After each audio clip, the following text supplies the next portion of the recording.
telah melakukan penggeledahan dan penangkapan terhadap 3 orang oknum hakim pada Pengadilan Negeri Surabaya. Adapun 3 orang oknum hakim yang diamankan tersebut berinisial ED, HH, dan M di Surabaya.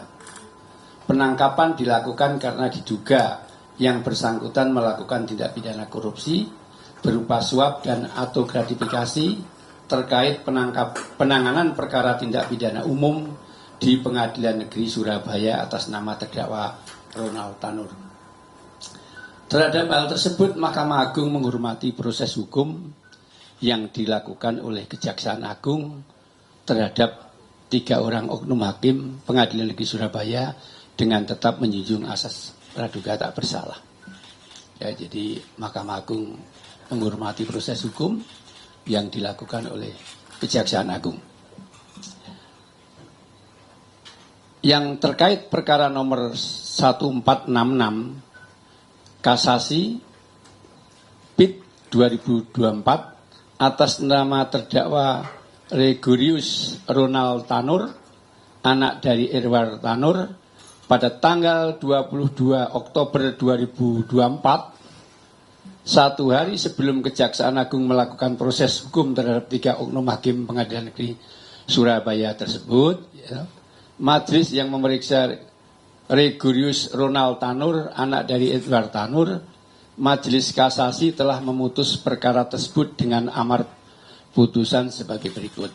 Ya, jadi putusan kasasinya telah diputus dengan amarnya mengabulkan permohonan kasasi dari pemohon kasasi / penuntut umum pada Kejaksaan Negeri Surabaya. Kemudian membatalkan putusan Pengadilan Negeri Surabaya nomor 454 / B 2024 / PN Surabaya tanggal 24 Juli 2024 tersebut. Kemudian mengadili sendiri, 1. Menyatakan terdakwa Gregorius Ronald Tanur, anak dari Edward Tanur, telah terbukti secara sah dan meyakinkan bersalah melakukan tindak pidana penganiayaan yang mengakibatkan mati. 2. Menjatuhkan pidana kepada terdakwa oleh karena itu dengan pidana penjara selama 5 tahun. Eksekusi atas perkara Gregorius Ronald Tanur, anak dari Edward Tanur, dapat dilakukan oleh jaksa dengan petikan putusan setelah dikirim ke pengadilan pengaju. Dalam hal ini Pengadilan Negeri Surabaya, SEMA nomor 2 2010, setelah proses minutasi selesai di Kepanitraan Mahkamah Agung. Salinan resmi dan bundel A akan dikirim ke pengadilan pengaju, yaitu Pengadilan Negeri Surabaya. Dan tanggal minutasi, tanggal kirim akan diinput pada aplikasi SIAP, Sistem Informasi Administrasi Pengadilan. Kemudian salinan putusan diupload pada direktori putusan MA agar masyarakat bisa mengakses dan mengunduhnya. Terhadap peristiwa tersebut, Mahkamah Agung merasa kecewa dan prihatin karena peristiwa ini telah mencederai kebahagiaan dan rasa syukur terhadap rekan-rekan hakim seluruh Indonesia atas perhatian pemerintah yang telah menaikkan tunjangan dan gaji hakim berdasarkan revisi PP nomor 94 tahun 2012 tentang hak keuangan dan fasilitas hakim yang berada di bawah Mahkamah Agung dengan PP nomor 44 tahun 2024 tentang perubahan ketiga atas PP nomor 94 tahun 2012. Terhadap 3 orang hakim Pengadilan Negeri Surabaya tersebut, setelah mendapatkan kepastian dilakukan penahanan oleh Kejaksaan Agung, maka secara administrasi hakim tersebut akan diberhentikan sementara dari jabatannya oleh Presiden atas usul Mahkamah Agung, dan apabila di kemudian hari dinyatakan terbukti bersalah melakukan tindak pidana dengan putusan yang berkekuatan hukum tetap, maka ketiga hakim tersebut akan diusulkan pemberhentian kepada Presiden. Ya, demikian pernyataan sikap Mahkamah Agung.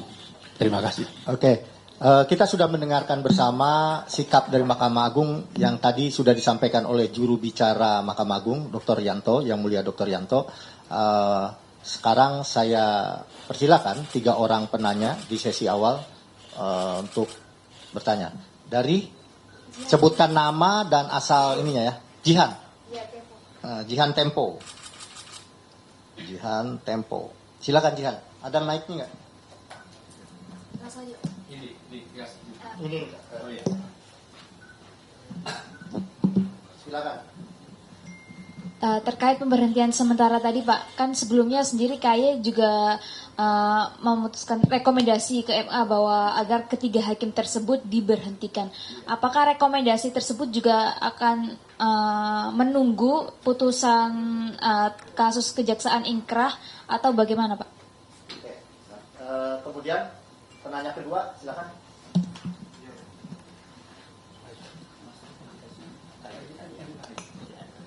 Izin, saya Niam dari Kompas.com menyambung pertanyaan tadi. Itu kan sekarang proses MKH Majelis Kehormatan Hakim masih berjalan gitu ya Pak. Nah, sementara kemarin diinformasikan Niam, Kompas.com. Sementara diinformasikan bahwa MKH waktu itu masih menunggu putusan kasasi ya gitu kan dari siapa terdakwa si Ronald ini. Nah, berarti nanti mekanisme rekomendasi pemberhentiannya itu melalui majelis MKH juga atau bagaimana? Nah, terus itu pertama. Kedua, menyangkut ini sebenarnya udah sering menjadi perbincangan ya, keberadaan pasal yang mengatakan bahwa ketika ada hakim pengadilan, ketua atau wakil ketua itu ditangkap ya gitu, itu harus atas mendapat persetujuan ketua Mahkamah Agung. Itu sebenarnya bagaimana sih? Soalnya keberadaan pasal ini sepanjang saya ikuti kerap menjadi perdebatan ketika ada hakim ditangkap, baik ketika Ghazal Basaleh, terus siapa Sudrajat Dimyati gitu ya waktu itu. Nah, mungkin itu sih, mungkin ada penjelasan. Makasih. Oke. Kemudian yang ketiga tadi itu, silakan sebutkan nama dan asal. Izin Pak, Wahyudin dari Rakyat Merdeka. Sekedar konfirmasi aja, apakah MA juga akan memeriksa Majelis Kasasi Ronald Tanur di tingkat MA, karena ada bukti catatan dari penyidik pemberian aliran tertulis buat kasasi dari hasil penggeledahan rumah pengacara LR. Terima kasih. Siapa tadi namanya? Wahyu dari Rakyat Merdeka. Oke, 3 penanya dulu ya. Nanti kita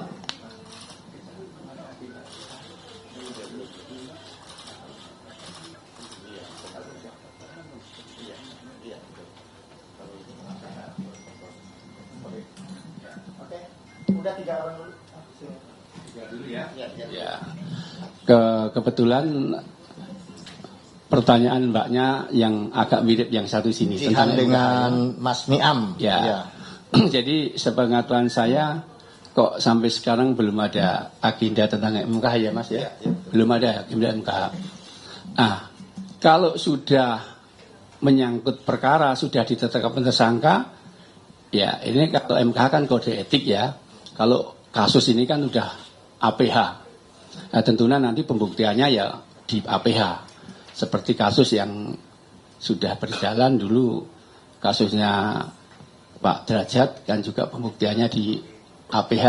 Begitu berkekuatan hukum tetap, yang bersangkutan langsung diusulkan pemberhentian tidak dengan hormat.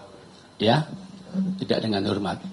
Seperti itu. Kemudian terkait pertanyaan menyangkut apakah akan ada pemeriksaan terhadap majelis kasasi, karena ada catatan masuk, ada sejumlah uang yang masuk ke majelis kasasi. Ini saya kok baru dengar ya Mas ya, baru dengar. Tentunya kalau memang ada laporan resmi ya tentunya pimpinan akan mengambil sikap. Tapi sampai saat ini kok belum, saya baru mendengar ini. Baru mendengar ini ya, nanti kita sampaikan ke pimpinan ya. Seperti itu. Ada Mas Niam, satu pertanyaannya berkaitan dengan harus adanya izin dari ketua mahkamah. Oh, pasal 26 ya. Pasal ya. 26 undang-undang. Itu pasal 26 itu ya, Undang-Undang nomor ayat 2 Undang-Undang nomor 2 1998 ya. Tentang peradilan umum. Itu dalam hal ketua, wakil ketua dan hakim dapat dilakukan penangkapan hanya seizin oleh Jaksa Agung dengan seizin Ketua Mahkamah Agung, kan itu. Namun kecuali dalam hal tertangkap tangan itu nggak perlu izin, ya, kecuali ketangkap tangan ya. Jadi kalau ketangkap tangan ya nggak perlu izin. Yang memerlukan izin persetujuan Ketua Mahkamah Agung itu kalau tidak tertangkap tangan, ya seperti itu. Jadi kalau ketangkap tangan nggak perlu izin. Ya. Iya, saya tambahkan maksudnya yang mulia tadi Jubir mengenai APH itu rekomendasi KY berkaitan dengan kode etik, sementara pemberhentian sementara ini berkaitan dengan penegakan hukum ya, penegakan hukum. Demikian ya yang mulia. Oke. Bukan APH tadi, penegakan hukumnya. Penegakan hukum pidana tentunya. Ada yang lain silakan. Ya, izin Pak, saya Adrial dari Detikcom Pak. Sedikit aja soal kemarin itu di situs kepaniteraan MA itu terkait amarnya itu dicantumkan Pak di situsnya gitu. Tapi per hari ini itu udah petikan amar itu udah nggak ada gitu. Itu kenapa ya Pak? Terus di kemarin itu di petikan amarnya itu ada dissenting opinionnya juga dicantumkan gitu. Nah itu bentuk dissenting opinionnya apa? Itu aja Pak. Terima kasih.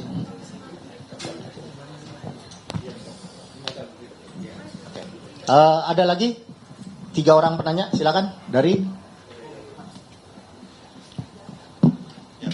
Saya Zilki dari Kompas.com. Mungkin mau tanya soal bagaimana tanggapannya waktu itu karena Ketua PN Surabaya sempat menyebut kalau hakim yang ditangkap ini adalah bukan orang-orang sembarangan gitu. Mungkin minta tanggapan tentang itu. Terima kasih.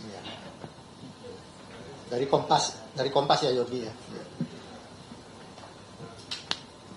Satu lagi? Udah cukup? Silakan, boleh. Nah, dissenting itu artinya perbedaan pendapat. Artinya putusan tersebut tidak bulat. Ada yang menyatakan DO, dissenting opinion, artinya beda pendapat. Ya, namun 2 hakim itu pendapatnya sama, sehingga yang dipakai adalah pendapat kedua hakim tersebut. Ya.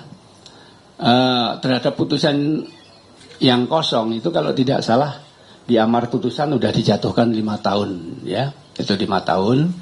Nanti lebih lengkapnya seperti apa dissenting itu bisa dibaca di putusan tersebut.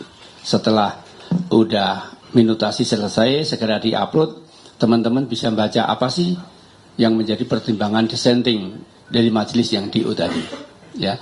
Tapi intinya dissenting itu menyatakan sikap beda pendapat seperti itu dari suara yang terbanyak tadi, ya. Terus apa lagi Mas? Ini mengenai komentar dari Ketua Surabaya terhadap hakim yang menangani perkara. Ya, kan bisa dijawab dengan tertangkapnya tadi berarti itu oknum tadi berarti ya ketua PN-nya salah menilai. Kalau ketuanya kan menilai ini hakim yang baik, gitu, ya bisa dipertanggungjawabkan, integritasnya tinggi begitu. Tapi faktanya di kemudian hari yang terjadi sama-sama kita lihat, kan, artinya dia meleset dari yang diamati selama ini, seperti itu, ya. Oke, ada lagi atau sudah cukup? Cukup ya? Sudah cukup ya? Kalau sudah cukup, terima kasih teman-teman semua atas kehadirannya. Mungkin ada snack atau ini minuman ya yang bisa kita nikmati bersama. Terima kasih. Assalamualaikum warahmatullahi wabarakatuh. Masih ya. Nanti saya share itu saya. Baik, Mas buat nama-nama.